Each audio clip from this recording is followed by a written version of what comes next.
need to welcome to the stage Mr. Jamie Stark.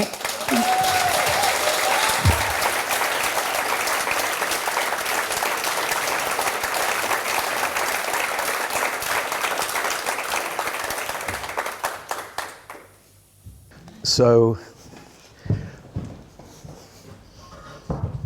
I got to get phones out of pockets and things like that. Can you guys hear me? Is this on? Okay.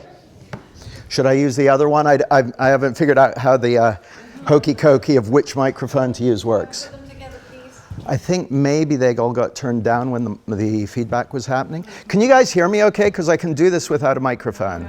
Okay. This one's like leaded. Okay, I don't mind.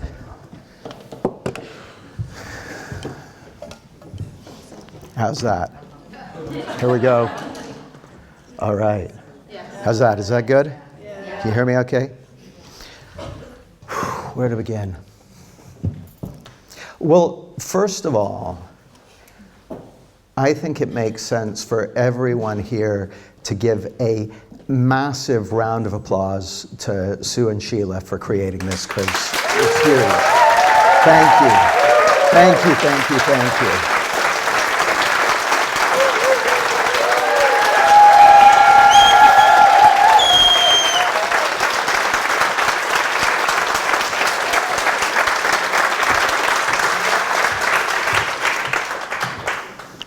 And that gives me time to remember what the name of this is as well.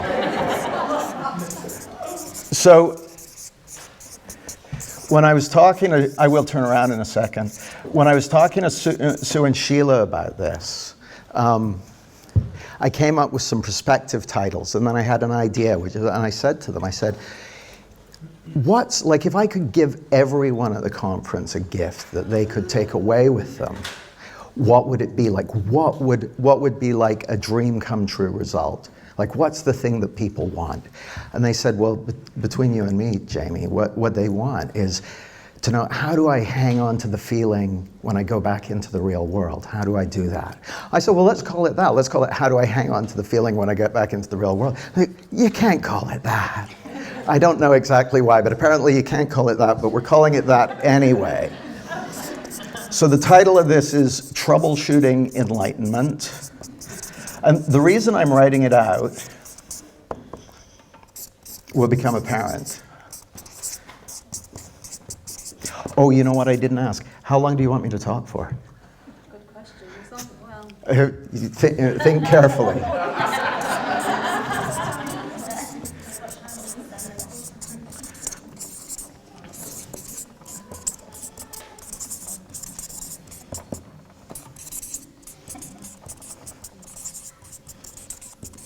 Okay, there we go. So, troubleshooting enlightenment, how to keep the feeling alive back in the real world. Did you get a number? 40 minutes from now? Can you give me a 5-minute warning? Okay. So let's see what's in there. Troubleshooting enlightenment. So first thing I want to say is I'm not enlightened. However, I heard a recording by Osho once. When he was alive, he was called the Bhagwan Rajneesh. And someone asked him, how do I become enlightened? And he said, you are already enlightened. You are all Buddhas pretending not to be. And it is my job to expose you. And I really like that. And as I was reflecting on it, I was thinking, every time you have an insight, you're enlightened for that moment. Your ideas of self fall away, your thinking falls away, and you remember who you really are.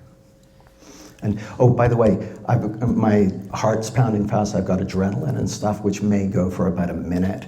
I don't care, as long as is it okay with you guys? You could help me out, you could set my heart at rest, just go, ah. Yeah, in fact, as it's Viva, we could do it in a really, When Harry Met Sally way, couldn't we? Oh, yeah, that's better. That's already working. But 3 times is the charm. So, oh, there we go. That's good. So I was thinking about the amazing talks we've had this week, and I was I was listening to Mark, and he told that story about Mabel, who he asked her, aren't you ever happy? And she said, yeah, I'm happy when I first wake up in the morning, and then I remember I am depressed. And I heard something new in that. I've heard that story before, but what I heard was, well, I'll tell you something. I've been, it's about 15 years, like if you were to ask me what first sparked your interest in the principles, it would have been stumbling across them back in 2009. And so I've been teaching it, learning it, exploring it for about 15 years. And how I think about it these days when I'm working with clients and groups and that sort of thing is that the two most valuable things a person can discover are how experience is created and who they really are. So how experience is created, you guys all know, we've heard about that all weekend, is we're living in the experience of the principle of thought taking form in the mind. And thought's a divine principle, it's a spiritual energy. It's not your thinking. This isn't really to do with your thinking. And another way of saying that is, if you don't like the principle of thought, you say you're living in the experience of a divine energy creating reality moment to moment. Or you might say you're living in the feeling of God breathing life into the world moment to moment. See, I don't know about you guys, but to me, it seems like from where I'm sitting, I'm looking out through little windows in my head at all you guys. Does it seem like that to you? Like you've got eyes and you look out and there's the world out there. And that's a trick of the mind. What's actually going on is data is pouring in through your senses. And then your deeper psychological and spiritual properties go, what must be out there for me to be experiencing this? And they make a guess. And we're all walking around in what the neuroscientists call a controlled hallucination. And it doesn't look like that, does it? It looks like we're living in a world of stuff, but actually we're living in a psychological world. So anyway, two important things: how experience is created and who we really are. And there's a quote by Teilhard de Chardin who said, well, I won't tell you what he said, I'll tell you how I paraphrase it. We're not human beings having a spiritual experience.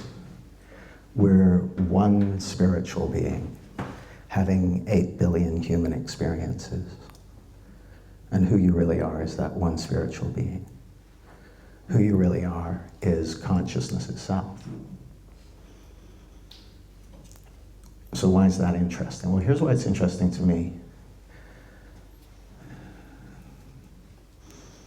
As I listened to Mark tell that story about Mabel, and she said, I wake up happy, but then by the time my feet hit the floor, I remember I am depressed.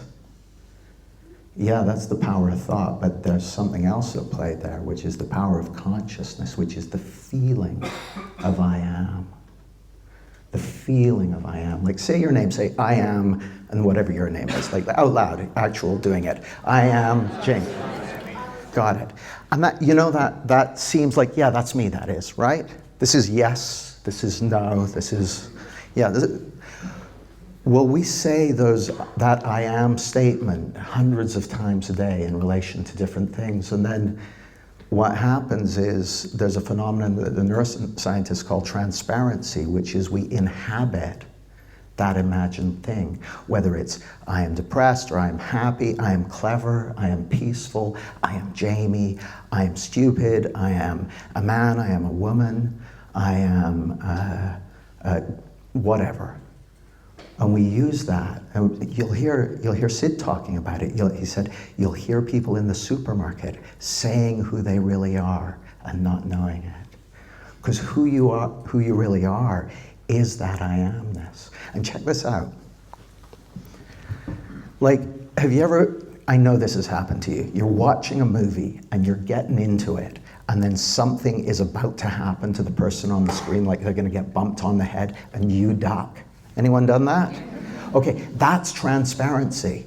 Your consciousness through you inhabits that. You identify with the character.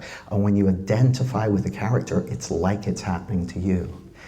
Now, if that's what happens with an image you've been looking at for 20 or 30 minutes, what do you think happens when you look at an image of self for 20 or 30 years? See, my assertion to you is, you're not who you think you are.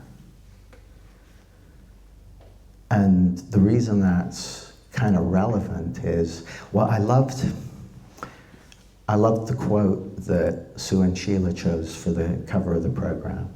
If the one thing people learned was not to be afraid of their experience, that alone would change the world. I like Jenny's talk, and she told us about Lucia, and Lucia is someone who isn't afraid of her experience, right? Well, one of my first insights into this understanding was, I think it might have been Chip Chipman said to me, who you really are is not of this world. So who you really are isn't vulnerable to anything of this world. Who you really are can't be harmed by anything in this world of form. Can't be helped by anything in this world of form.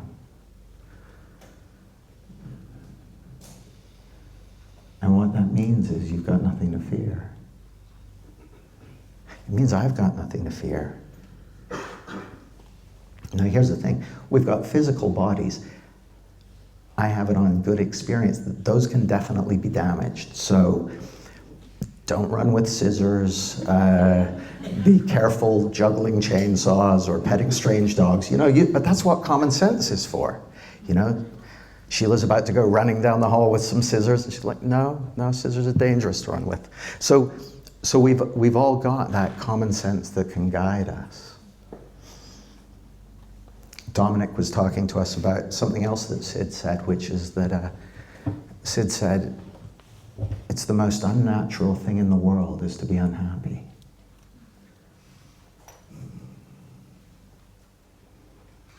And so then it raises this question for me, which is how to keep the feeling alive back in the world, back in the real world. There's a couple of things. There's an assertion in there, like I'm going to put real world in quotation marks, because of course, it seems to me that the more connected we are to the truth of our being, the more close to reality we are. But it is a good question, how do you keep the feeling alive? And as I reflected on that, what I thought about is, well, what is that feeling? And you could say, well, that's love. Another way of describing it would be to say that's the feeling of who you really are. That's what it feels like to be you, free from the idea that you're something other than that.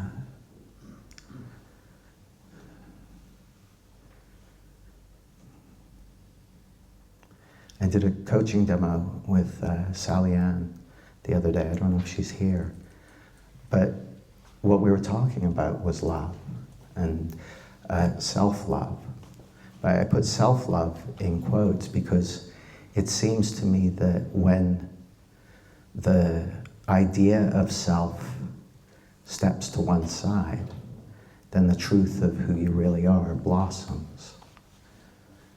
And to me, that's what the feeling is. The feeling is the feeling of falling awake to the truth of your being, falling awake to who you really are. And for any of us, me for sure included, it's the most natural thing in the world to get hoodwinked by the outside-in illusion, to get caught up in whatever. Like I'll give you a very current example. I'm getting a flight to the UK tomorrow morning at 10 a.m. There are no taxis available so far. So I'm like, I'll have to figure that out. Very easy for me to get preoccupied with that. Now, fortunately, I'm very resourceful. And Sue and Sheila are very resourceful. So I'm sure that between the three of us, we'll be able to figure it out. But the interesting thing is, it's very easy for me to get caught up in tomorrow or last week or that sort of thing. And so then the question comes, well, if the beautiful feeling of remembering who you really are is where that feeling comes from. And we know, sort of by definition, that as we go, out into our lives in whatever way, it's going to come and go, right? Because we'll get caught up in whatever. We'll get caught up in stuff. The question then becomes, what needs to happen for you to feel confident that you'll keep coming back to the truth? Like that seems like the question to me. Does that seem like the question to you guys? Like, when I first started exploring this understanding, my preference, I remember I was with Dr. Keith Blevins. We were driving around the North Circular, and it's an orbital motorway that goes around London.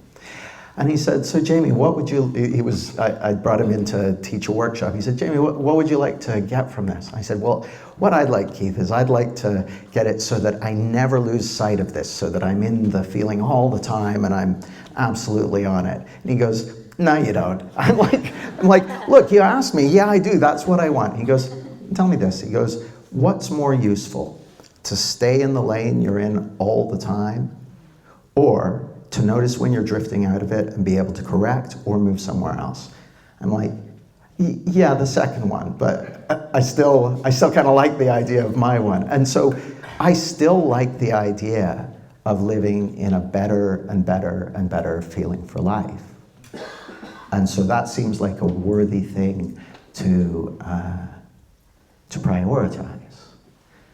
But the question becomes, given that we're going to go in and out of it, how can we feel confident that we'll keep coming home, that you'll keep coming back to the truth of who we really are? And so that's what I thought might be useful to explore. And by the way, I guess even though I could do questions, couldn't I? So if people have questions, shout them out. Will we need a microphone, or can I just repeat them? Repeat them, okay. Yeah, go ahead. Shall we share a taxi tomorrow? Sure, depends. What time are you going to... what time are you leaving to the airport? 7:30. I'm in. Perfect. Okay. See? Okay. Yay!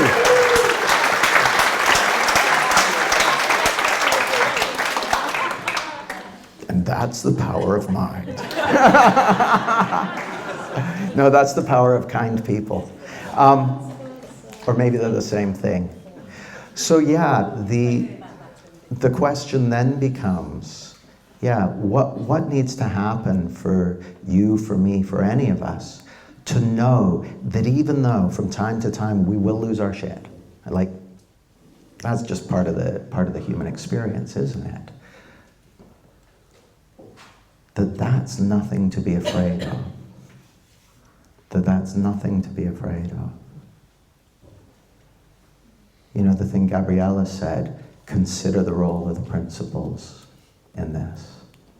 And, you know, it's funny, I've thought about it a lot, and it seems to me that if this it looks to me like the principles are a really good description of something that's already up and running and is really going on. Like, this is really happening.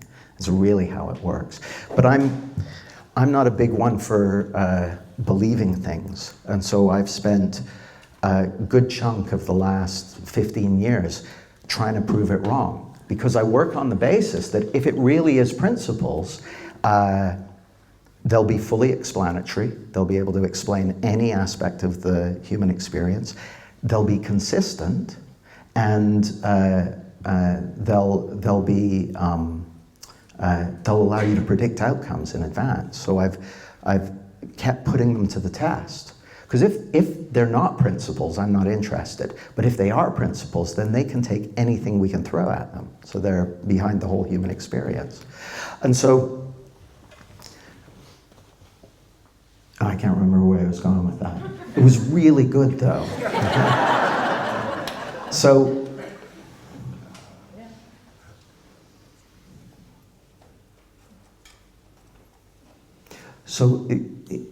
How it seems to me is that there's a way in which, with the principles, you kind of need to pick a team. You need to decide, is this... I didn't know I was going to talk about this, but it's almost like with the principles, there are two conversations people are in. So, conversation A is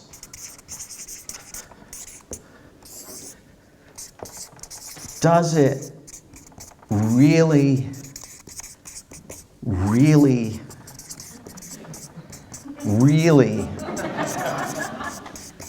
work inside out 100% of the time, no exceptions? Really? Like, are you really living in the experience of the principle of thought taking form in the moment all the time, every second of every day? Like, literally, does that mean every single beautiful feeling you've ever experienced in your whole life came from within you, even the ones you attributed to sexy people, ice cream, and large sums of money being paid? I'm being very revealing in what I'm saying. Is it real? Does it really work inside out 100% of the time, no exceptions? Is the truth of who you really are consciousness itself, God in disguise, 100% of the time, no exceptions? And what I find is that's a conversation worth getting to the bottom of for yourself. Because that conversation is interesting, but it's not super fun. Because you're kind of like, oh no, this is where it's at. Yeah, it sort of seems like there are a lot of exceptions. Conversation B is a way cooler one.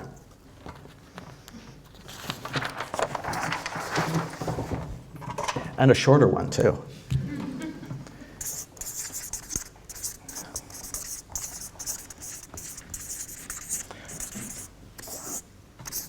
Conversation B is, given that it works inside out,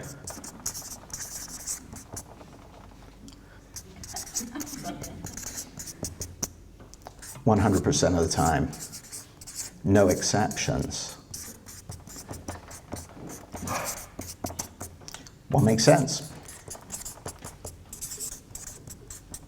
What's next? What to do?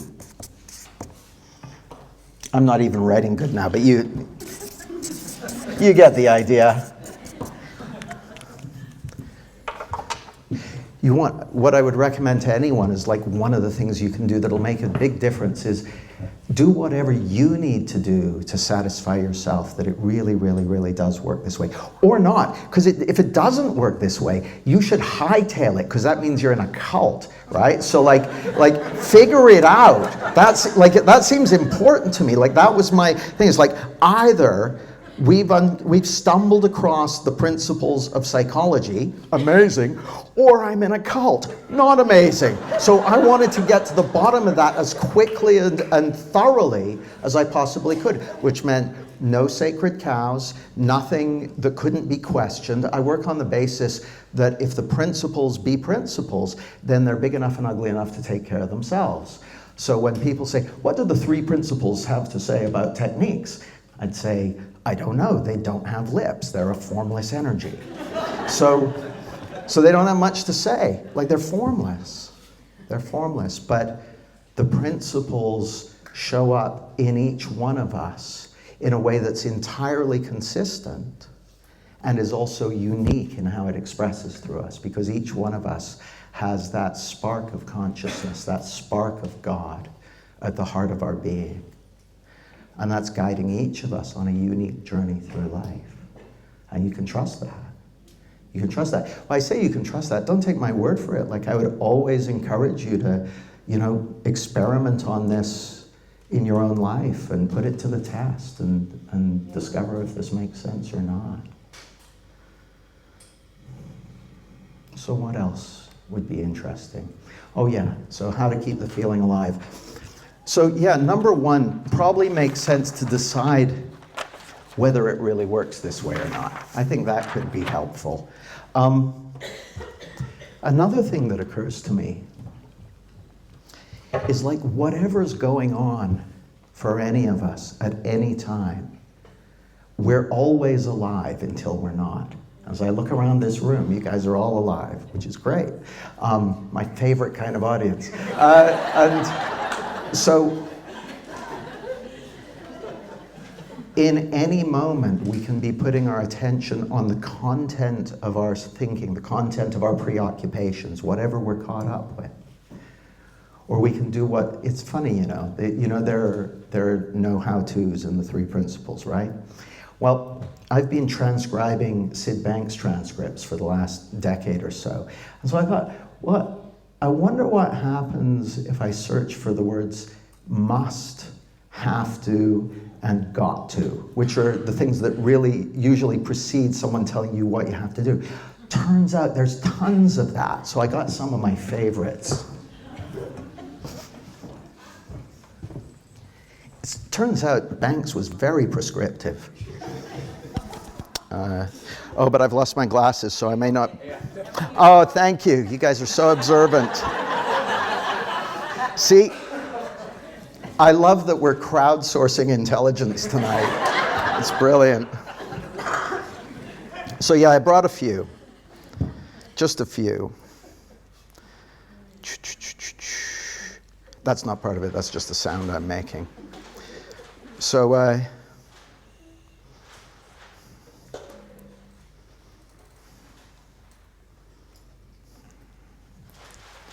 he said, all you have to start to do is to realize that you are this superconscious state. And as you start to truly realize and experience the fact, then the superconscious state will turn around and take care of you and guide you and take you home to where you belong. Now I know what you're thinking. What the fuck's a superconscious state? So there's, I told this story the other day, but I'm going to tell it again because it was a small group. But years ago, I had a sleeping disorder. And it was 2010, so I was brand new to the principles. And I had one Sid Banks recording, which was called Beyond Psychology. And I loved it because I would put it on and I would fall asleep in about 90 seconds. And I had no idea what he was on about. It sounded like absolute mumbo jumbo. But it was brilliant for putting me to sleep, and so I kept listening to it. Anyway, literally years later, like maybe 5 years later, I'm listening to this recording, and it went from being obscure mumbo jumbo to being like a precise mathematical equation that he laid out. And here's what he said. He said, you're searching for silence. Everybody in the world searches for silence because everybody in the world is that one same superconscious state playing the game of life. And in this game of life, we all search for ourselves. And when I say selves, I mean your inner self, the one that created the life in the first place. He said, now, most people are not aware of this. He's right. Most people are not aware of this, but if you're looking for happiness, if you're looking for peace, if you're looking to have a nice, quiet, contented life, in actual fact, you're searching for your inner self. So he's just saying the same thing over and over again. Inner self, true self, superconscious state, God. It's in you. It's in you. And that's the source of the feeling. When he says you've already got it, it's already there. It never left. It couldn't left. It's what the Buddhists say is, it's closer to you than your jugular. It's so close. It's there all the time. So let me hit you with some more Sid Banks magic, just a second.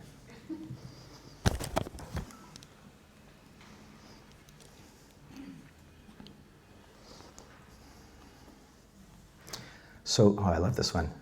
I think this is from the Best of Two Worlds. He says, we're searching to find the way home. And to find the way home, what we have to do is look at everything in reverse. Because naturally, if you're away from home, if you keep walking, you walk further away. To find home, you've got to turn around. It reminds me of a Spanish proverb I like. They say, no matter how far you've gone down the wrong road, turn back. And when I get caught up in my thinking, when I get preoccupied and all that sort of stuff, that feeling is letting you know you've walked too far down the wrong road. Turn back, turn back. And when we turn back, what you find is that feeling of aliveness. So yeah, that seemed like a good must, a good have to. Let me give you one more.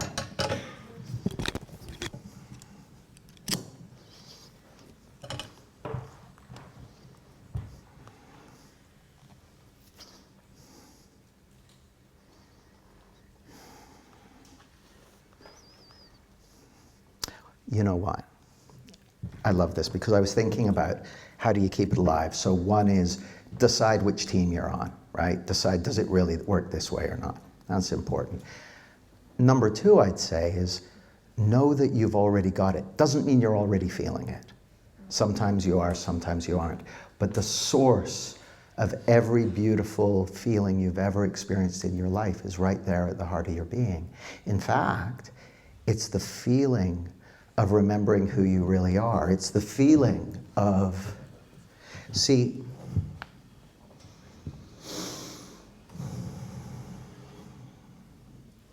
we have this incredible power to create a perceptual reality and experience it as real, experience it as an actual reality. And that creates the illusion of separation, the illusion that you're separate from and at the mercy of a world out there with power over how you feel. That's what thought does. It creates this illusion. And for all of us, as soon as we think we're at the mercy, like check this out, this is interesting. Just tap yourself on the head like this, gently, gently, be kind. Literally do it. This is one of those demonstrations that works better when you do it. How's that feel? Is that okay? Anyone troubled or concerned by that? Anyone like, oh, I felt very unsafe? No, you're all right? Okay. Now, turn to the person next to you and do it to them. Kindly. Now, how does this feel? How does it feel different? Do you notice who found it a very different experience when someone's doing it to them? Right? It feels very different when we think it's happening to us. Okay? So the more we can know that innocently we're not at the mercy of a world out there with power over how we feel. We're getting a signal letting us know we've taken a step in the wrong direction. There's nothing to fear.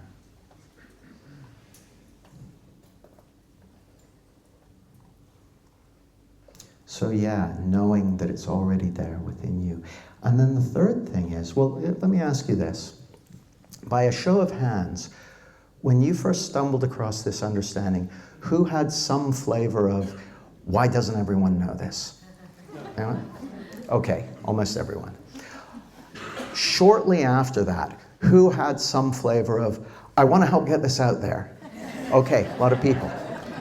Shortly after that, who had some flavor of, fuck, this is a little more difficult than it looked when, okay, so that's worth knowing.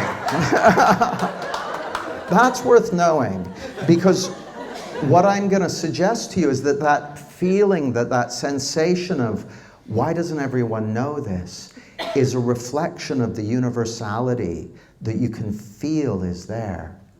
Like, there are very few things I've learned in my life where I felt everyone needs to know this. And the very few, like, I can probably count them on one finger, right? And that sense of, I want to get this out there, I think is also a natural expression of that love, of that desire, that heartfelt desire to make a difference to others, to ease suffering, to help contribute to the world. Like, that looks so natural to me. And the third one, this isn't necessarily as easy as it looks, I think is because it's a very, very different way of communicating. And so that's something that we can learn, and well, here's what I think happens, actually. You go on a course or listen to a recording or read a book or something like that, and at some point you have an insight, and that comes from within you, right? That's a power that resides at the heart of your being, your innate capacity for insight. That's there in everybody. That's there in every human being on the planet. But what we innocently do is we go, hey, I had that amazing insight. What was that teacher saying just before it happened? Oh, they were talking about bacon. This must be to do with bacon. Or they were giving some explanation of principles. But that's not what did it. What happened was that innate capacity for insight that's already there at the heart of your being got a chance to bubble up and bring something fresh and new into your perception. And so I think one of the things that sometimes makes it challenging at first is we attribute those incredible insights to someone else's explanations or their storytelling or whatever. Yeah, go ahead.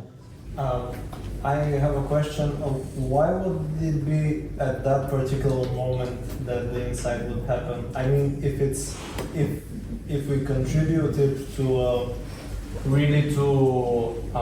your innate capacity, why would it happen exactly when somebody is talking about it? Got it. So the question is, if it's an innate capacity, why did the insight happen when it happens? It's a great question. And my answer is, I have no idea.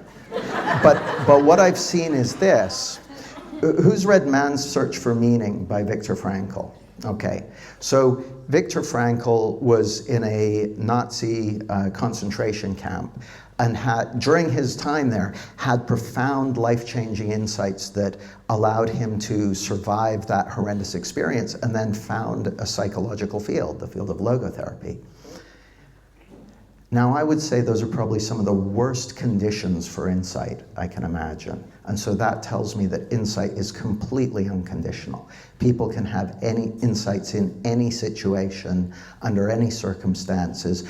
I read a book called The Watchman's Rattle, and it opens with a story about a fireman who was with a group of firefighters fighting a forest fire, and they were getting outrun by the fire. And in a moment of insight, the firefighter burned a circle around himself and the other firefighters, and the fire passed over them. And he discovered in that moment, insightfully, no one had ever taught him to do it, discovered how to create fire breaks in that way when fighting a forest fire. Now, I would not want to be creating those conditions for people to have insights, but that's how powerful insight is. Having said that, when I first stumbled across this understanding, I was like, I want to be able to do that. I want to be able to do that.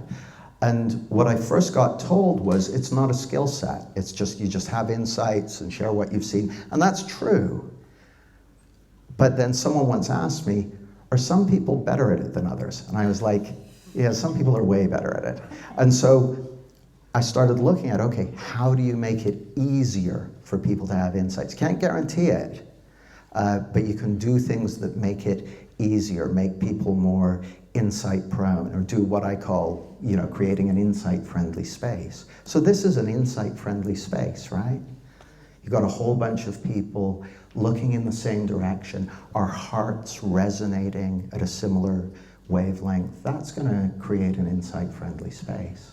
Doesn't mean everyone's going to have insights at the same time, but the innate capacity for insight is so reliable and so prevalent that you can count on it. And so what it looks to me kind of like is, you know how on a cloudy day and sometimes the clouds part, and as soon as the clouds part, even like it's only 50 meters, a beam of sunlight shines down?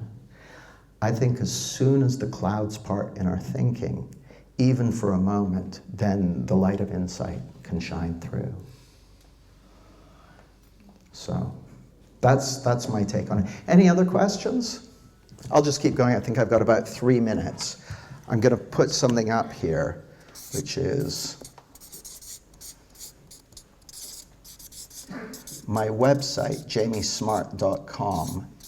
If you go there and then /journey, we've got a quiz you can take around sharing the principles, and it'll show you the basically your biggest leverage points for increasing your impact in sharing the understanding. So it's just very simple things that you'll have heard before, but what I often find is people are trying to share there are things they can already do that are going to have a big impact that they may be overlooking because they're trying to stretch for something else. So anyway, how long have I got? 1 minute? Okay.